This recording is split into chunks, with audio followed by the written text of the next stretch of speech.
Joy Powered Workspace podcast, where we talk about embracing humanity in the workplace. I'm Susan White, a national HR consultant. With me is my co-host, Jody Curtis, owner of Purple Ink, an HR consulting firm, and author of Joy Powered, co-author of the Joy Powered Family, and along with me, co-author of the Joy Powered Team. In today's episode, we're going to talk about HR and nonprofits. We've heard from many of you, our listeners, that you'd like an episode where we talked about some of the differences and unique challenges for HR folks in the not-for-profits. Jody, I've been an active volunteer in a number of nonprofits and have several nonprofit clients, but I've never actually worked in HR in a nonprofit. How about you? Well, not directly. I also have been an active volunteer. I am the president of a nonprofit board right now that many days I feel like I work for. And I'm doing a lot of HR work for, but technically, no, I've not been an employee of one before. All right. Well, the good news is a little bit later we've got a guest coming in who is very experienced in this arena. So I'm very excited. Before we go there, though, I thought it was important that we talk about an article called The Differences in the Roles of HR in Profit and Nonprofit Organizations by Paul Reyes-Furnuri on Cron.com. Paul raised 4 areas that he feels differentiates profit from nonprofit HR. Jody, why don't we go through those quickly? Yeah. So the first one you mentioned was rather than a focus on profitability, the HR person helps the organization and the people in it focus on the mission. I love that, and I think it's beautiful, although I know it's a surprise to some people to understand that nonprofits have to make money too, right? So we can't totally disregard that there's, although it might not be about profitability per se, it might be about sustainability and the importance of helping the organization meet its mission, and sometimes that we have to have money to do so. I think that's very fair. Yeah. His second area of importance he felt that differentiated the two was that in a nonprofit, you have to think sometimes about staffing like a project manager, as often roles are funded by specific grants that end or they're not renewable. And that could have a big impact on your ability to bring in staff, to keep staff. Mm-hmm.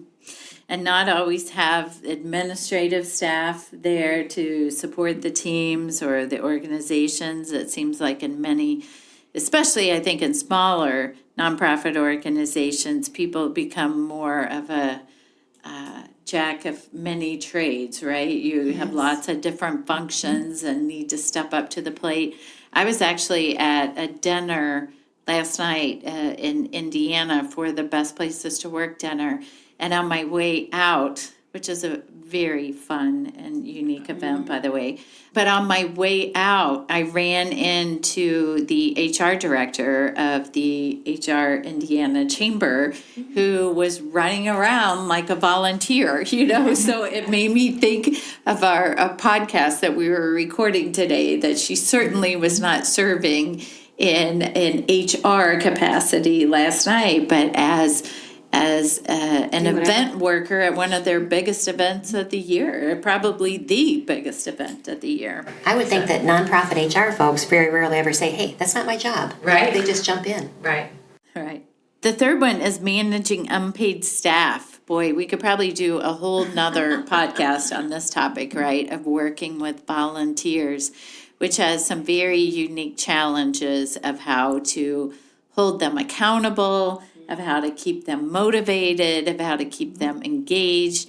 I think we struggle with that with our employees enough, right? Sure. Gallup says only a third of our employees are engaged, and they get paid, right? So now you take that same concept on how do you keep people engaged as a volunteer. Yeah. One of the nonprofit volunteer work that I do, I work with a fellow that we always work together, and he often says, come on, Susan, what's the worst that can happen? They'll fire us? Doesn't worry me, right? So I'm thinking, oh dear, right? That would be very tough to figure out how do I motivate and get people to grow in a role that they're not getting paid for.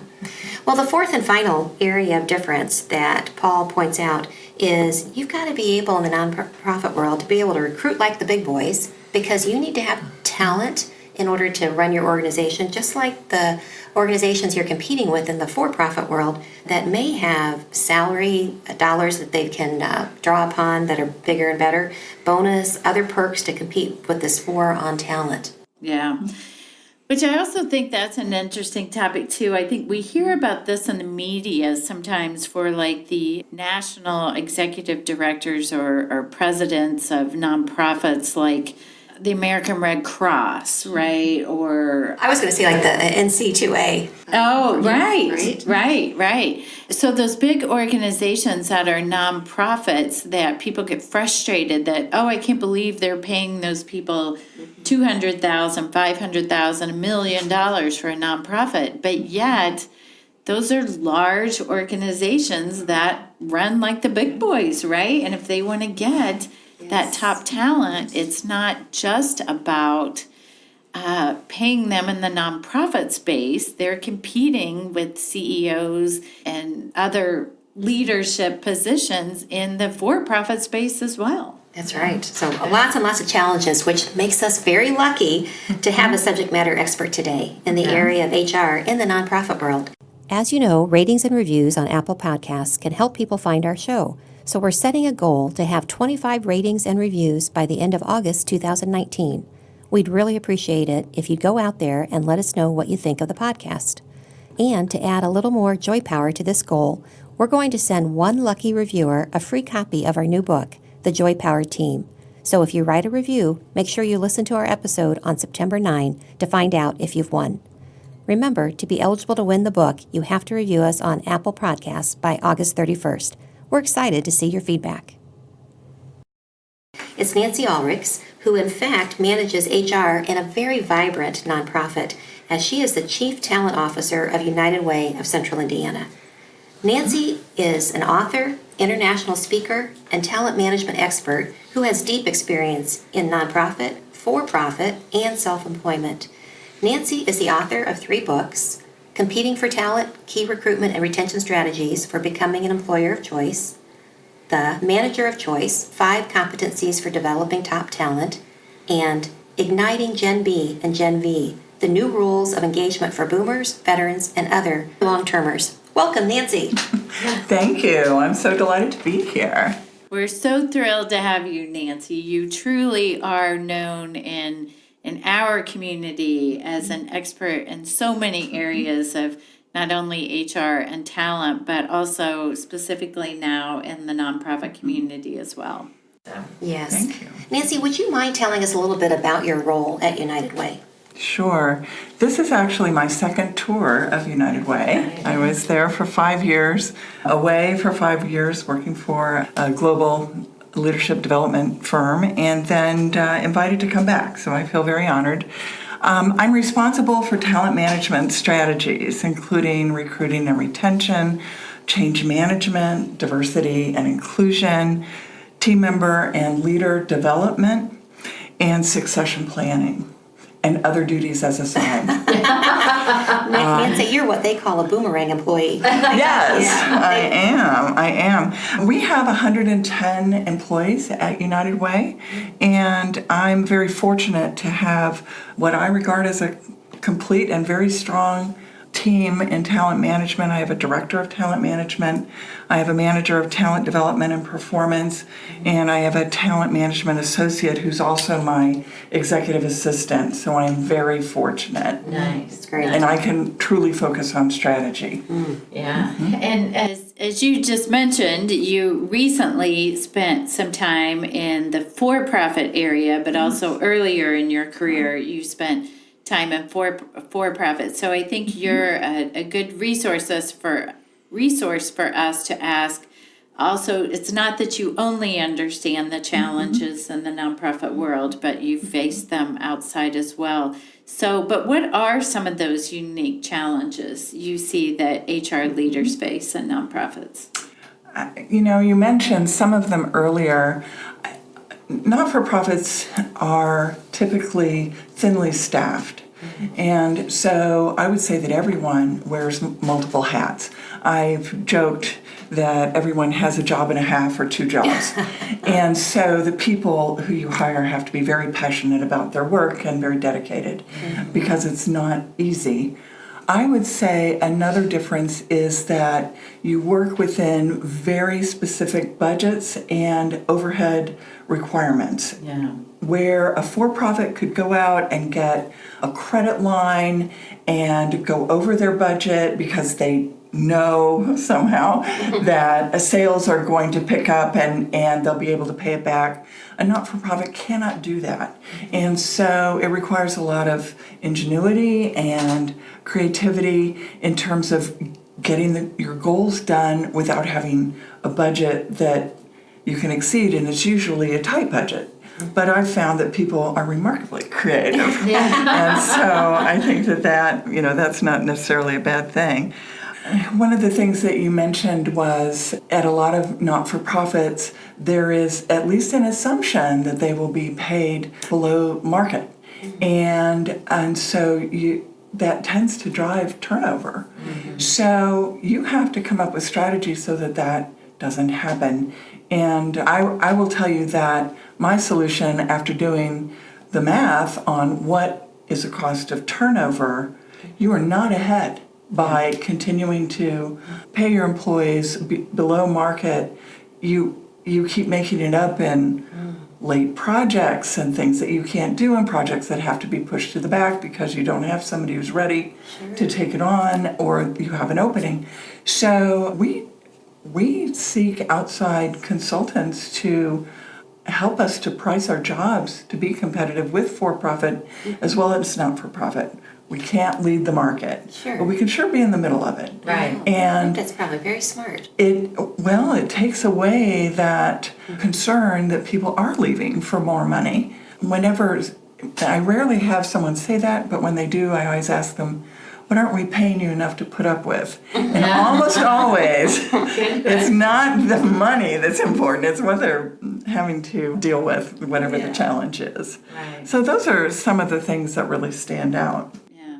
And Nancy, you touched on this for a second about keeping overhead low. I maybe share a little bit more with our listeners about that nonprofits are sort of held accountable to donors don't want to think that their dollars are going to the HR team. They want to think that they're going directly to the beneficiary. So can you share a little bit more on that too? Sure. Well, at United Way, we are held to a ceiling of about 14% overhead, and that is very tight. Yeah. It's very tight. Many organizations, especially for-profit organizations, might allow up to even 35% overhead.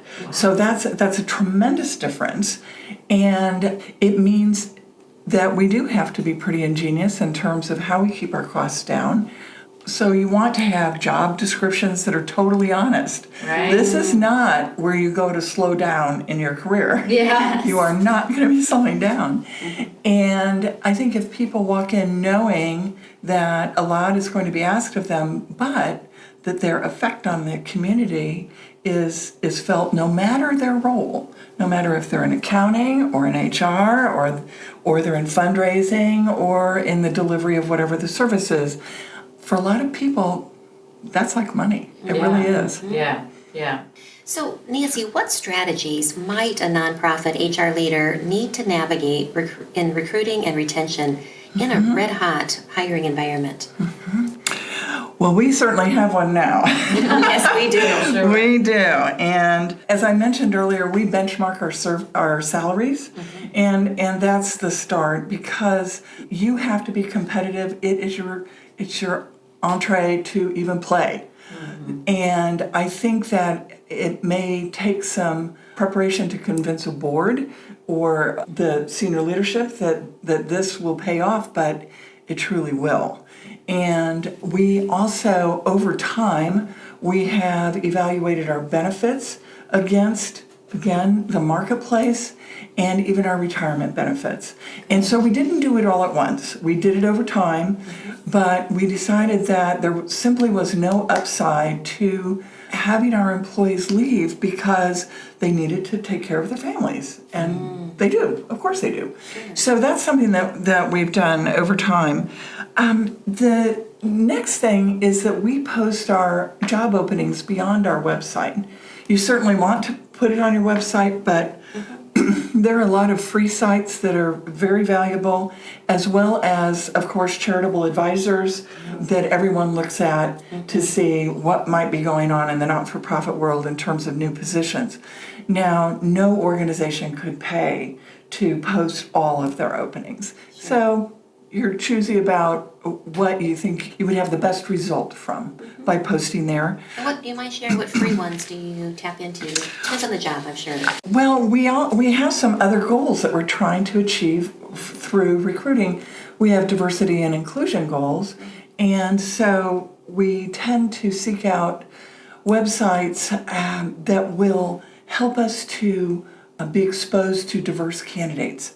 So one is Ascend. Ascend is very focused on new graduates, and just because it's that generation, they are much more diverse, and depending on the position, they would be appropriate candidates. We also use the Asian American Alliance. 4% of our employees currently are from different parts of Asia. And it really helps us because especially the Indian population in central Indiana is much larger than most people realize.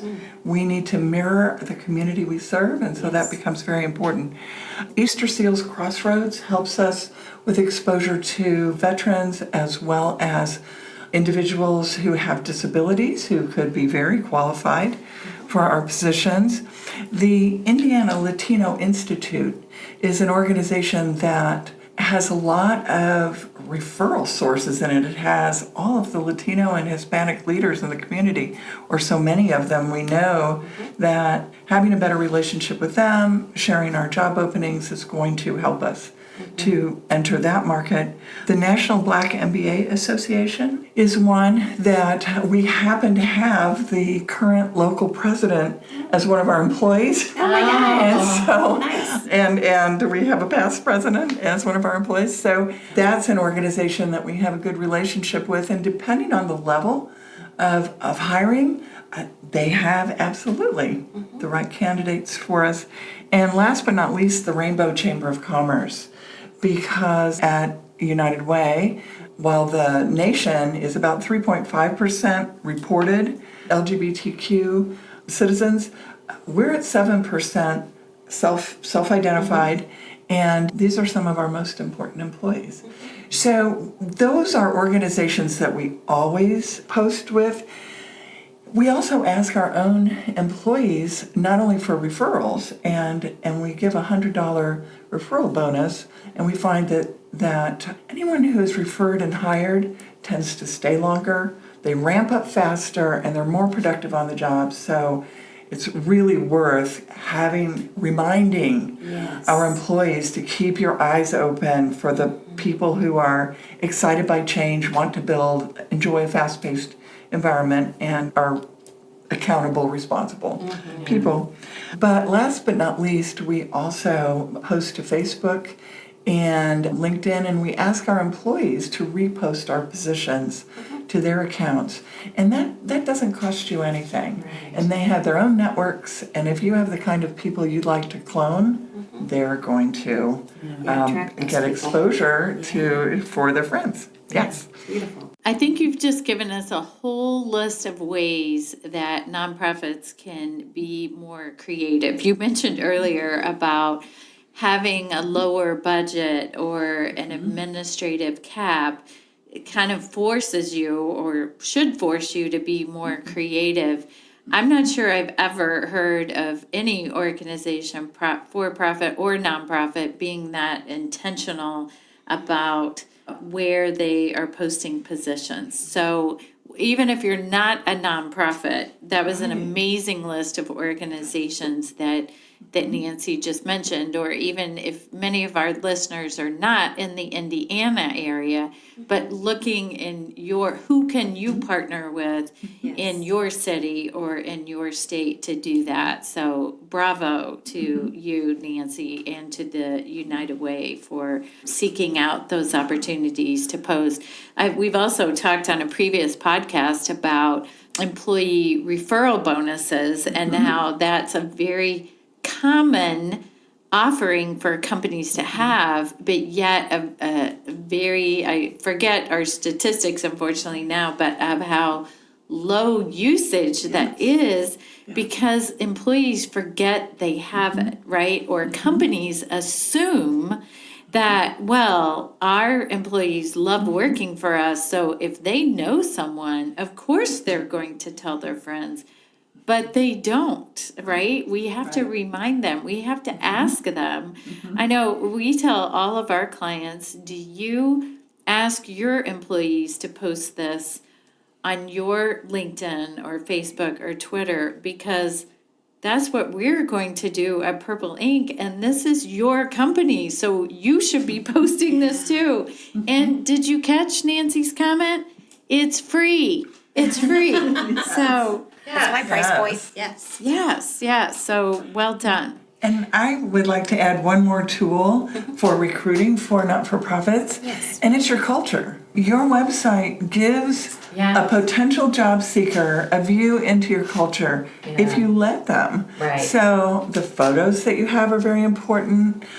Posting your benefits is very important. Having an easy way for them to find your job openings. Don't bury it several clicks in.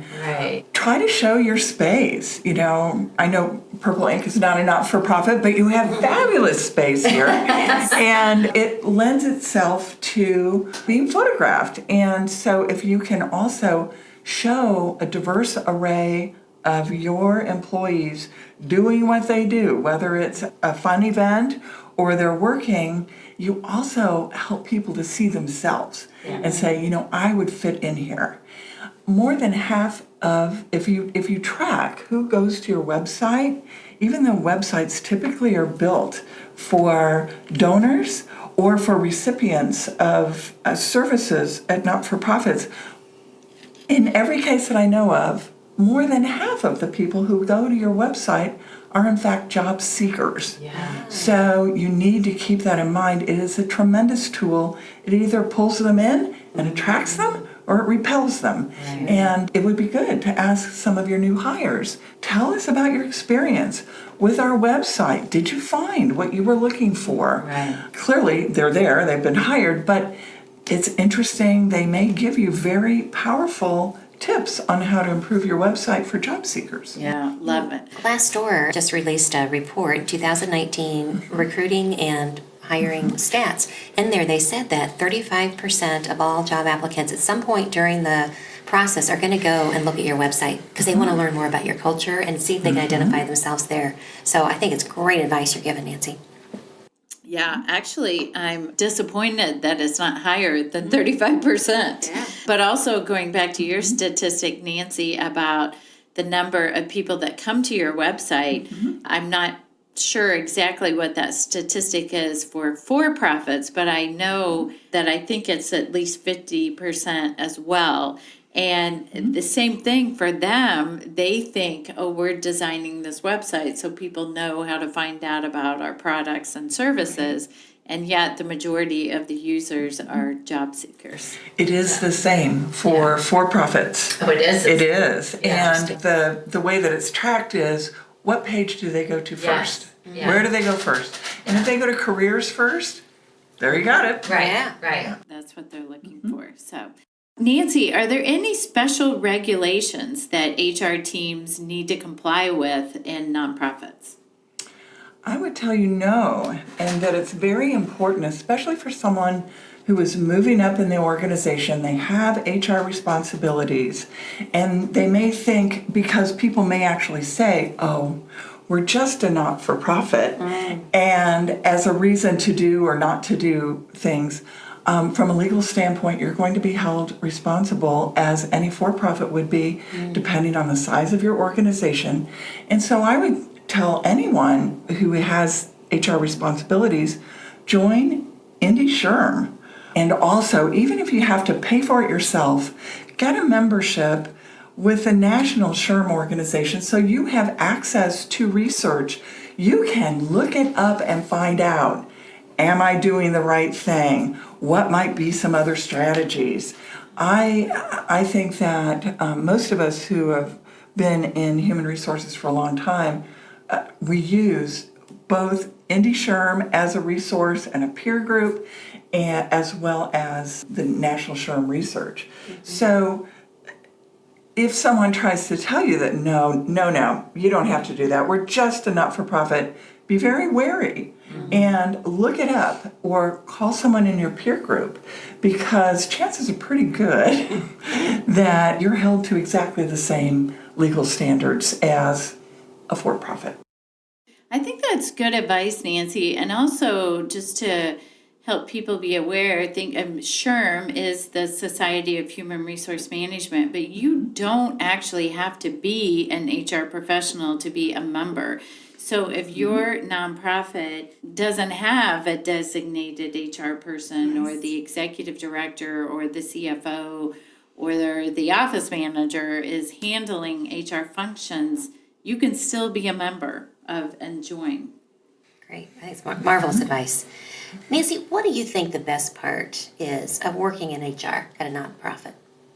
I know it sounds trite, but it is the people. It is just the sheer energy level that people have every day that they bring to their work.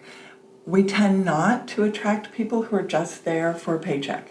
That is in my 2 tours. I can count them on one hand, and they were taken aback by the dedication and the passion of everyone around them, and because I never experienced that before. And I will tell you that as much as I did enjoy my 5 years away in a terrific organization, that every day I am reminded that everyone at United Way is there for the mission. That's why they are there. And I had an interesting conversation with someone who was in accounting, and it was the end of a very long day, and I knew he had not had a good day. And I said, well, Leland, how are you doing? And he said, oh, I'm going to be fine. And I said, well, I know you had a hard day. He said, yes. He said, but you know what? At the end of any day like this, I know I could have had a hard day anywhere. But I had a hard day here, and I made a difference for the community, and that makes all the difference for me. Wow. That's why I come back.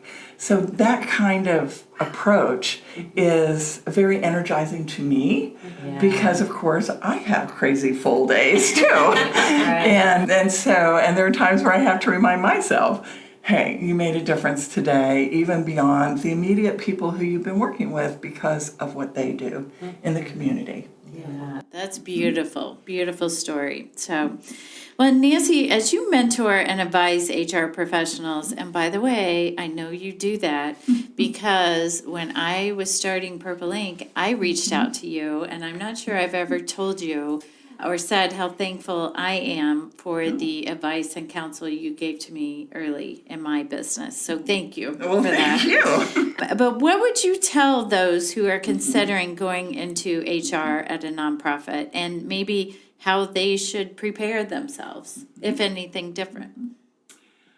I am frequently approached by people who know that my background is not purely not-for-profit, and they're very interested in transitioning sectors. And the first thing that I tell them is to be prepared for a fast-paced environment. That if their assumption is that this is where you go to coast to retirement, it's not going to happen. You're likely, no matter what your role is, to wear many hats. It's going to require every bit of knowledge, every brain cell you have, because you do have to be creative within tight budgets.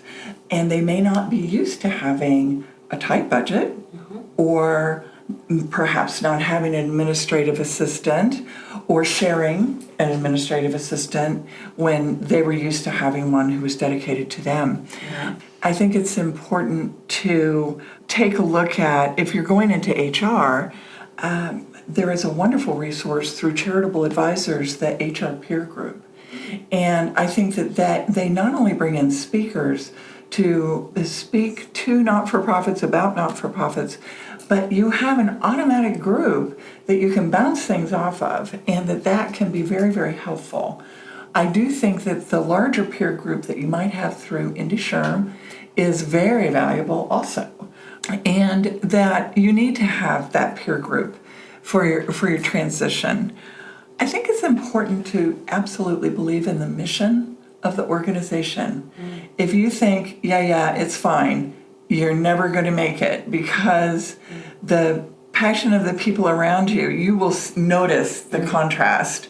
But on the good side, attitudes are contagious. And so when people are very passionate about the mission, it helps energize you too. Aligning all of the HR processes and procedures around supporting the mission will be something new if that's what you're transitioning into. But I think that it makes for a very positive culture overall, and you get to be a key player in creating that culture. Wonderful. Nancy, what else do we need to know? I think that the not-for-profit world is one that is a very good one for transitioning into.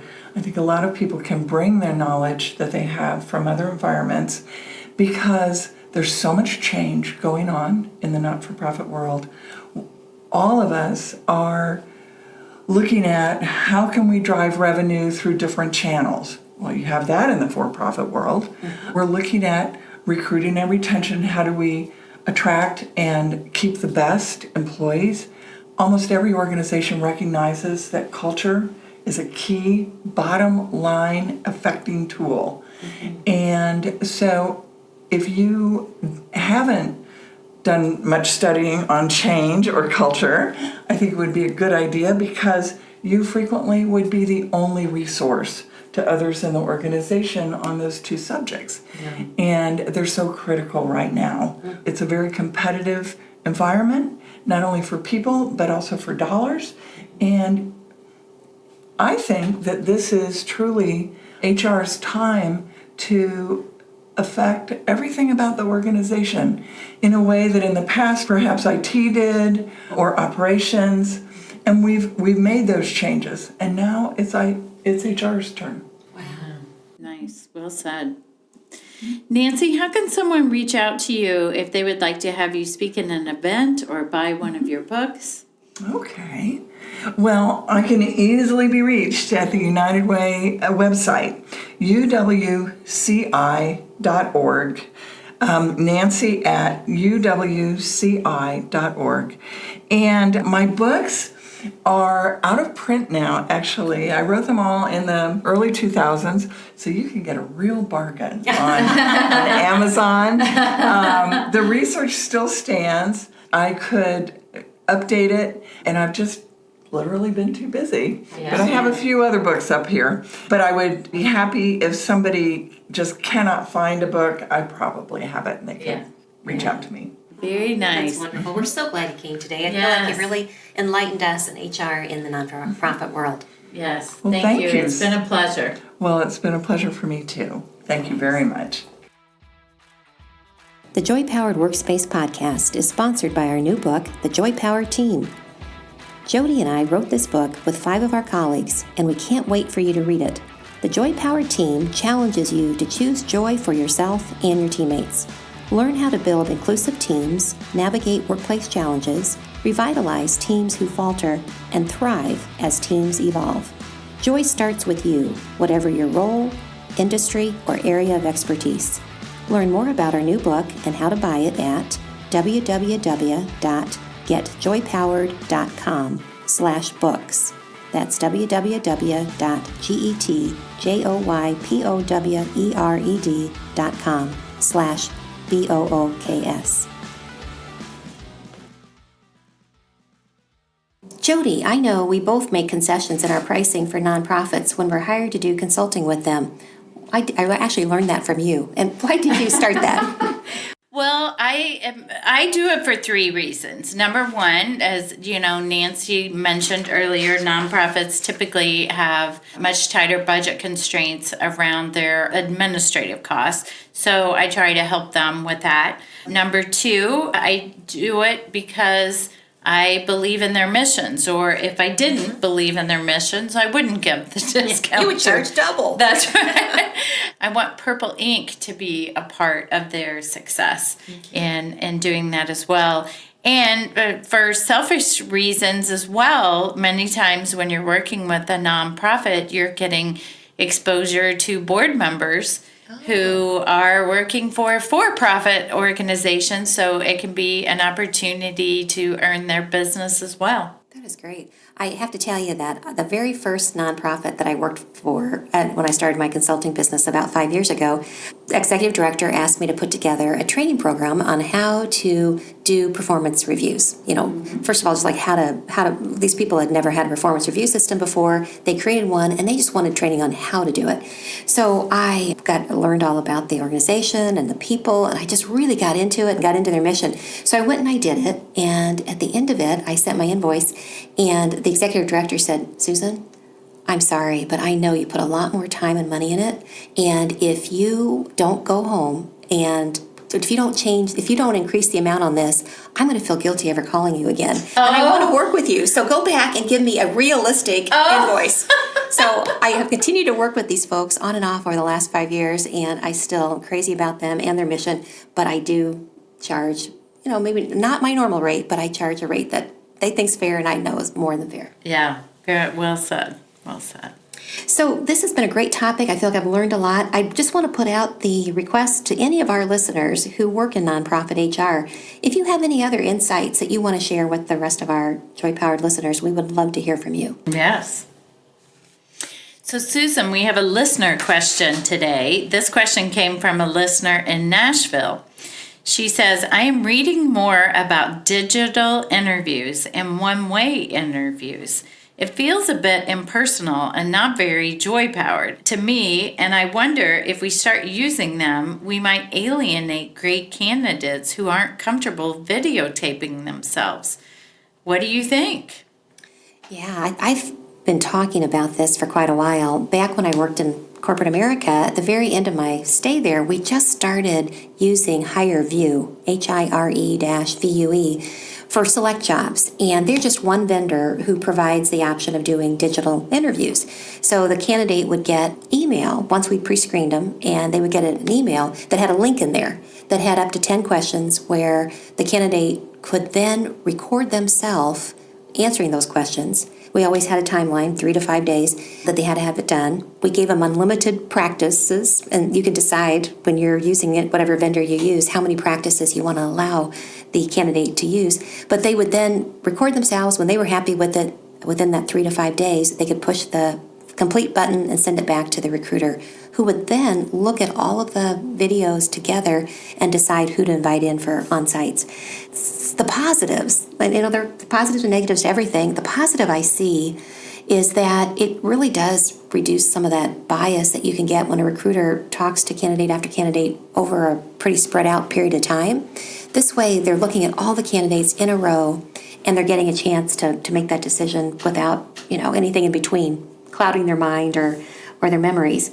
I do think that it's pretty efficient for those recruiters, but as the candidate and as this person wrote in, I do think that it can feel kind of weird, especially the first time when you're recording yourself over and over again, and then you send it off into the netherworld and you don't really have that human connection. So I think you have to really think about the pros and cons, and is it going to work for you? Maybe you try it out in a small segment of your population, and can then talk to the candidates. What are their reactions? The world today, so many folks are so much more digitally equipped and comfortable. It may turn out to be a good answer for you. A competitor to HireVue is SparkHire, and I'm sure there's many more others out there. I've actually experimented with SparkHire, and I did feel funny at first, but eventually I got comfortable with videotaping myself. What about you, Jody? So we have also worked with SparkHire, and I think it's a great vendor and a great tool, but from the candidate perspective, we had some struggles as well. I have to admit, one of the reasons why I wanted to work with them was for efficiency. Thought it would be much easier for us. I thought it would be faster. Your concept of it being less biased, I think, can be true as well. But, in such a tight labor market, what we found is that many of our candidates just didn't do it. And if they had other opportunities and they felt uncomfortable doing a videotape, they just skipped it. Wow, they can opt out, right? Right. They can ghost us. So we actually lost some candidates in the process as well. So again, I think I'm with you. There's pros and cons to doing it. It can be much more efficient. Sometimes if the candidates are comfortable with it, it can actually be more efficient for them as well, right? But if they're not comfortable with it, you might just lose them as a candidate altogether. Great point. So in the news, a March 8th, 2019 HR Morning article by Lynn Kavanaugh highlighted that candidates are getting more aggressive negotiating salaries. Lynn cited a recent Robert Half report that reported that half of professionals, or 55%, tried to negotiate a higher salary with their last employment offer. That's a 16-point increase from the same question asked a year ago. Through different research, Robert Half found 70% of senior managers said they expect some back and forth on salary, and about 6 in 10 are more open to negotiating compensation than they were a year ago. I do often have people I'm working with or coaching through a job search saying, Susan, do you think they expect me to negotiate? What do you think? well, there's your number. I know. I always say, you know what? We don't want to leave something on the table. Right. So if you have anything that you want, let's ask for it before you accept, because your negotiating power goes to zero after you sign on. So let's think about it.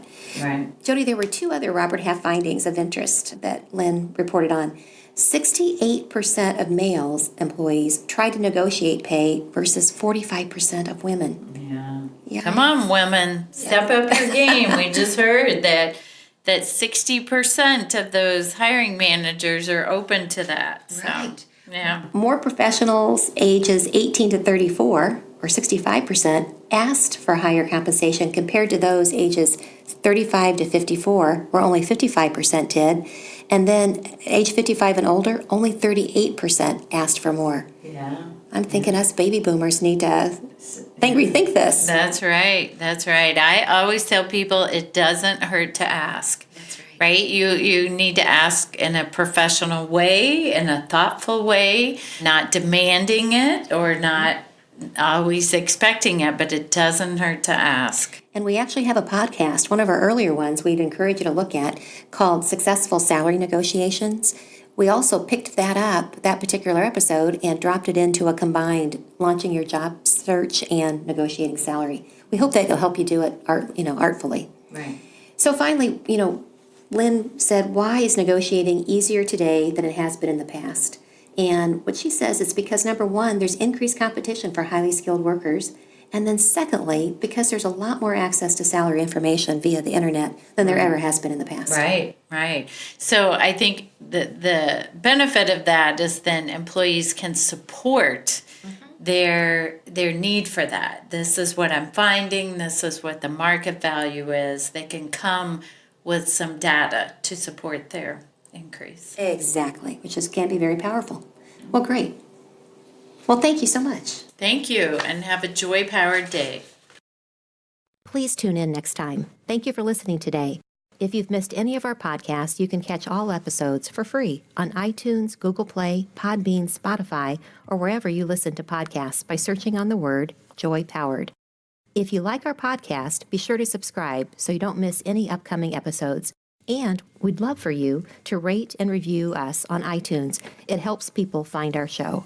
If you have any questions on any HR topics, you can leave us a voicemail at 317-688-1613 or email us at joypowered@gmail.com. We're also on Facebook, LinkedIn, and Twitter @JoyPowered. We welcome listener questions and comments.